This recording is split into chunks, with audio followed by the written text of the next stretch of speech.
시장의 잔주름까지 들여다보는 시간입니다. 시장 클로즈업. 세상을 남들과 똑같이 바라보지 않을 때 우리는 조금 더 큰 것을 얻을 수가 있겠죠. 그래서 준비한 시간입니다. 김동엽의 소수의견. S1투자연구소 김동엽 소장 오늘도 함께하도록 하겠습니다. 어서 오세요. 네, 안녕하십니까. 네, 반갑습니다. 네. 자, 오늘도 어김없이 미중 무역 분쟁과 관련해서 그럼 우리가 어떻게 투자 전략을 세워야 되는가에 대한 이야기를 나눠볼 텐데 일단 그 미중 무역 분쟁은 뭐 11월이 되는 그 중간 선거가 있는 11월까지는 계속해서 시장에 뭐 악영향과 좋은 영향을 계속 주면서 변동성을 가져가게 될 것이다. 이런 전망들이 꽤 많이 있습니다. 어쨌든 갈피를 잡지 못하는 시장 전망이 계속 나오고 있는데 자, 일단 이에 대해서 다수의 의견은 무엇인지 한번 먼저 살펴보도록 하겠습니다. 갈피 잡지 못하고 있는 시장에 대한 방향성에 대해서 다수의 의견은 일단은 그래도 한국 증시는 저평가되어 있다. 그리고 실적이 아주 좋지는 못하더라도 그래도 이 실적에 대비해서는 우리 증시가 저평가되어 있지 않냐. 결국은 시장 상승으로 전망을 하고 있는 게 아닐까 싶습니다. 소장님께서는 일단 여기에 대한 해석을 내려주세요. 아무래도 다른 분들께서도 실적에 대비해서는 우리 시장은 아직은 저평가되어 있다고 얘기하시는 분들 많으니까요. 네, 맞습니다. 오늘 지수가 아까 장중에는 한 30포인트 가까이 네. 내렸다가도 오늘 반등이 나오는 것이 바로 시장에 대한 어떤 뭐 이런 식의 어떤 자신감 내지는 그런 것들이 좀 반영이 됐다고 볼 수가 있는데요. 지금 말씀해 주시는 대로 2,400선, 코스피 기준으로 2,400선이 흔히 말하는 시장 가치 PBR 기준으로 한 1배 수준이다라고 보기 때문에 지금 현재 2,350선 정도라고 하면 한 0.95% 정도 될 거예요. 네네. 그렇게 되면 상대적으로 다른 나라들, 신흥국 포함해서 뭐 선진국 시장 포함해서 모든 시장 대비해서 저평가되어 있다라고 볼 수가 있겠고요. 그리고 7월 초부터 이제 삼성전자를 위시로 해서 실적 시즌이 도래가 될 텐데 뭐 아무리 안 나온다는 실적이라고 하더라도 1분기 실적보다도 그렇게 빠지는 실적은 아니고 컨센서스를 보면 전체 코스피 종목들 합해 보면 약 37조 원 정도 수준이 나올 걸로 보이기 때문에 이 정도 실적에 이 정도 지수대라고 하면 아무리 뭐 미중 간의 무역 분쟁이 일어나더라도 아니면 신흥국 쪽에 어떤 리스크가 발발이 되더라도 우리나라는 견딜 수 있어라는 그런 컨센서스가 좀 많이 형성이 돼 있고요. 또 하나 말씀을 드리면 최근에 이제 월가에서 나온 얘기인데 네. 뭐 11월 중간선거 얘기를 많이 하거든요. 그렇죠. 트럼프가 재선을 위해서는 11월 중간선거를 이겨야 되는데 이런 극적인 효과를 위해서는 7, 8월까지는 조금 위기를 좀 확장하는 국면을 보이다가 9월 달과 10월 달에 어떤 미중 간의 그 무역 분쟁이 대타협으로 보일 가능성이 높고 그러니까 북한 이슈도 완전히 잠재야 되는 또 10월 달쯤에 뭐 유엔 쪽에 김정은 위원장이 가서 연설을 함으로써 9월과 10월 사이에 뭐 종전선언이 일어나는 그런 대타협이 일어나는 기간이 11월 임박해서야 가능하지 않겠느냐 이제 그런 시각들이 나오고 있다는 것이죠.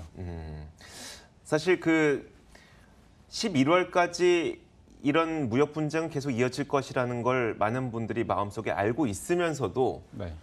그럼 난 11월까지 투자하지 말아야 되나라는 그런 뭐라 그럴까요?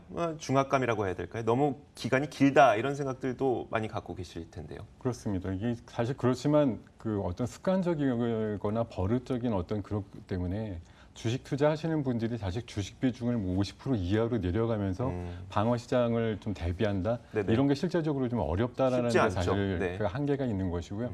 그렇기 때문에 제가 뭐 소수 의견을 말씀드리는 것 자체가 그런 훈련과 그런 버릇, 그런 습관을 좀 키워야 된다는 말씀을 드리고 싶은 거죠. 알겠습니다. 네. 소수 의견은 잠시 후에 저희가 들어보도록 하고 환율 한 번만 더 짚어보고 가죠. 네. 환율에 대해서 이제 원화 가치가 꽤 빠른 시간 내에 급락을 했어요. 네, 좀 맞습니다. 많이 하락을 했어요. 예.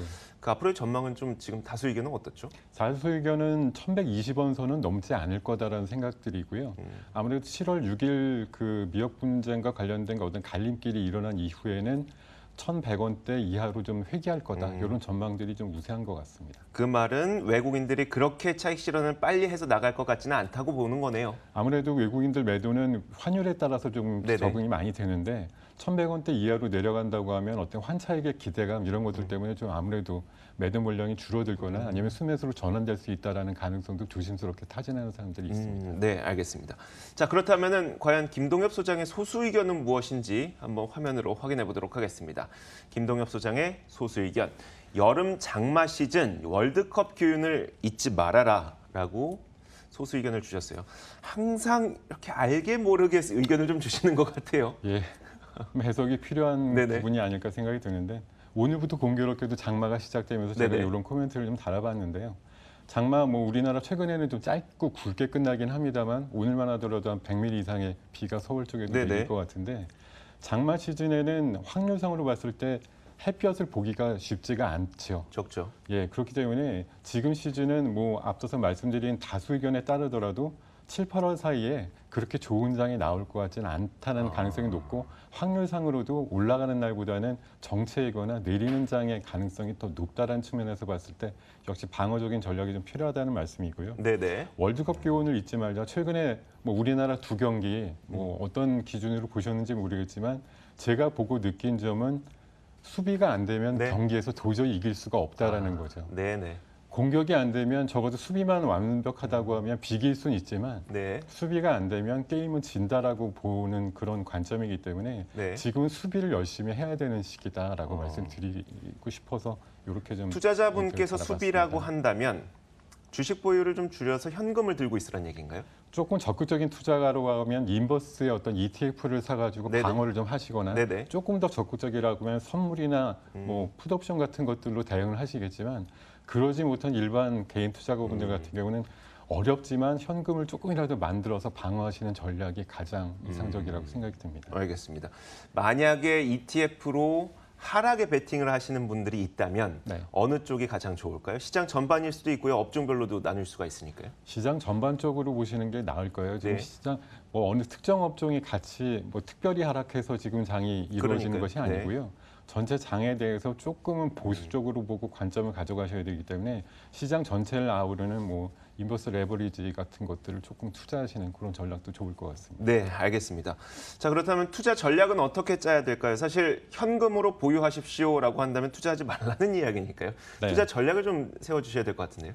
네, 지금 앞서서 뭐 무역 분쟁 얘기는 사실 다수 의견이든 저도 조금 조심스럽게 좀 네네. 의견을 드리고 싶은 거는 7월 6일 임박해서 어떤 그 극정이 타결 가능성은 높은데 네. 그러고 나서도 트럼프는 아마 7월과 8월 사이에 또 다른 무역 분쟁을 일으킬 만한 얘기들을 또 야기시킬 가능성이 높다는 네네. 거죠. 그래서 이번이 뭐 극적으로 해결된다 그래서 이제 안심이야 이러시면 안 되고요. 그렇게 환호가 되고 뭐 좋은 느낌이 오는 날 오히려 더 조심하시고 방어적인 전략을 펼치셔야 된다는 생각이 들고요. 네. 2분기 실적에 대한 이제 발표들이 속속 이제 7월 초부터 시작이 되기 때문에 네. 그래서 지금 단적으로 지금 우려감이 나오는 부분이 삼성전자라든가 어저께는 하이닉스, 네. 오늘은 또 LG전자 같은 경우가 2분기 실적에 대한 우려감들이 나오고 있기 때문에 네네. 실적이 나오더라도 뭐 연초나 아니면 봄쯤에 예상했던 실적보다는 조금 안 나올 가능성이 높습니다. 네. 그렇기 때문에 그럴 때마다 실망 매물이 나올 가능성이 높고요. 이것들이 또 지수를 크게 가지 못하는 어떤 제한적인 영향들을 줄 가능성이 높기 때문에 뭐 7월 중순까지 대형주들 실적 나올 때 그렇게 환호할 일은 별로 없을 것 같아서 그 전에 어떤 그 지수 반등이 있을 때마다 조금씩 진짜 현금화를 하실 필요가 있겠고요. 네네. 다만 실적 컨센서스가 좋아지는 업종이 몇 가지가 있는데 업종으로 보면 건설과 증권 쪽은 확실히 숫자가 개선될 확률이 높고요. 테마로 보면 MLCC라든가 2차 전지 쪽은 확실한 어떤 숫자적인 개선이 되는 테마 쪽이기 때문에 지수의 조정폭이 클 때는 이쪽에 좀 한정되는 틈새 전략을 좀 펼치시기를 좀 기대를 하고 있습니다. 네, 알겠습니다. 저희가 다른 전문가와 이야기를 했을 때도 뭐 IT 관련주, 미디어 관련주, 그리고 중국 소비 관련주에 대해서 하반기 기대감을 나타내 주시는 분들 꽤 많이 있었는데 소장님께서도 좀 비슷한 업종을 꼽아주고 계시는 것 같네요. 그렇습니다. 뭐 비슷한 업종이니까 조금 상대적으로 전년 대비해서 기저효과가 네네. 있다거나 아니면 그런 업종들은 몇 가지로 좀 축약이 되기 때문에 네네. 비슷비슷한 의견들을 갖고 계실 거라고 생각을 합니다. 알겠습니다. 자, 종목 한 가지 받아보죠. 제가 항상 시간이 좀 없어서 김동엽 소장님의 종목을 좀 못 받았었는데 오늘 저희가 한번 들어보겠습니다. 네, 종목으로 제가 가져나온 것은 더존비지온이라는 뭐 회계와 관련된 어떤 네. 그 시스템 종목이라고 볼 수가 있는데요. 라디오 광고를 좀 많이 들어봤던 것 같아요. 예, 그렇습니다. 네. 그 IT 솔루션 서비스를 제공하는 ICT 업체라고 볼 수가 있는데요. 이 업체가 그 지난 3년 동안 굉장히 꾸준한 그 상승을 해왔습니다. 네. 매출도 한 15% 가까이 매년 신장을 했고요. 영업이익도 30% 이상 신장을 하는 그런 모습을 보여주고 있고 최근에 그 중소기업의 회계 처리 과정이 좀 전산화되면서 약 11만 개 이상의 어떤 기업들을 회원으로 거느리고 있거든요. 네. 전체 업계에서는 한 2등 정도 차지하고 있습니다만 중소기업에 있어서는 해당 요 동사가 굉장히 영향력이 큰 회사다 말씀드릴 수가 있겠고요. 그 ERP 시장의 점유율이 계속 확대되고 있기 때문에 올해 하반기 실적은 물론이고 내년, 내후년까지도 꾸준한 성장이 기대된다 이렇게 말씀드릴 수가 있을 것 같습니다. 회원사가 11만 개라는 게 고객이 11만 개의 기업이 네, 고객이라는 맞습니다. 얘기죠? 예. 알겠습니다. 자, 더존 비전 혹시 그 목표 주가도 어느 정도 마음속에 갖고 계세요? 네, 최근에 그 분석 자료 뭐 나온 것들 보면은 네네. 목표가 한 7만 1,000원대 정도로 형성된 최근 보고서가 나오고 있는데요. 네. 가격 전략은 5만 8천 원 이하의 매수, 목표가는 7만 원, 손절가는 5만 5천 원 잡도록 하겠습니다. 네, 알겠습니다. 자, 오늘 더존 비전까지 들어봤습니다. 거의 오랜만에 종목 한번 들어봤어요. 자, S1투자연구소 김동엽 소장과 함께 이야기 나눠봤습니다. 오늘 말씀 고맙습니다. 네, 고맙습니다.